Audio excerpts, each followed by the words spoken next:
সামগ্ৰীত অগপ বিজেপিৰ মাজত টিকট কেন্দ্ৰিক সংঘাত সমষ্টিটোত অগপ দলৰ পৰা প্ৰাৰ্থিত্ব দিয়াৰ চৰ্চা চলাৰ মাজতে ক্ষোভ ব্যক্ত কৰিছে বিজেপি কৰ্মীয়ে সমষ্টিটোৰ 25টা পঞ্চায়তৰ 21টাই দখলত আছে বিজেপিৰ সেয়েহে বৰ্তমান বিজেপিৰ বিধায়ক থকা সমষ্টিটো কোনোপধ্যে অগপক এৰি দিবলৈ সাজু নহয় বিজেপি কৰ্মী সামগ্ৰীত অসম গণ পৰিষদ দলৰ কোনো গণভিত্তি নাই বুলি দাবী বিজেপি কৰ্মীৰ পুনৰবাৰ বিধায়ক দীপ্লুৰঞ্জন শৰ্মাক প্ৰাৰ্থিত্ব প্ৰদানৰ আহ্বান বিজেপি কৰ্মীৰ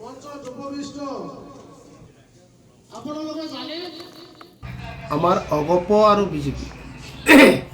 আজি আমাৰ যি সামগ্ৰী সমষ্টিত অসম গণ পৰিষদ দিয়াৰ কাৰণে যি চৰ্চা চলি আছে এইটো কিন্তু সম্পূৰ্ণ ভিত্তিহীন কথা আজি অসম গণ পৰিষদত সামগ্ৰী সমষ্টিৰ অন্তৰ্গত 25টা পঞ্চায়ত আছে 25টা হয়তো আঞ্চলিক কমিটি নাই তেখেতৰ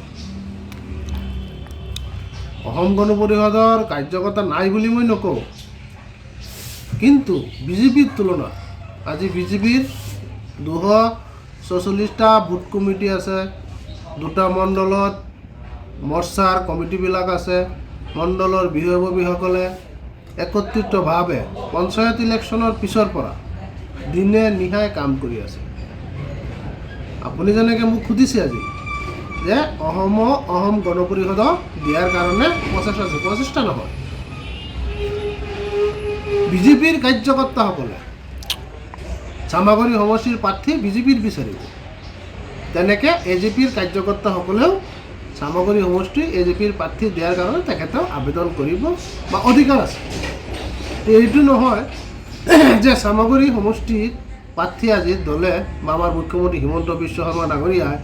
বা আমাৰ ৰাজ্যিক সভাপতি দিলীপ শইকীয়া ডাঙৰীয়াই আজি অসম গণ পৰিষদক সামগ্ৰীটো এৰি দিছে তেনেকুৱা কোনো কথাই নহয় আজি সামগ্ৰী সমষ্টিৰ সন্মানীয় বিধায়ক আমাৰ দীপ্লুৰঞ্জন শৰ্মা ডাঙৰীয়া ভাৰতীয় জনতা পাৰ্টীৰ ৰাজ্যিক সাধাৰণ সম্পাদক তেখেত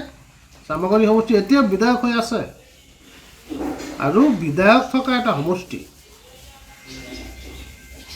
পটককৈ আমাৰ নেতৃস্থানীয় ব্যক্তিসকলে যে অসম গণ পৰিষদক এৰি দিব বুলি আমি কিন্তু নাভাবোঁ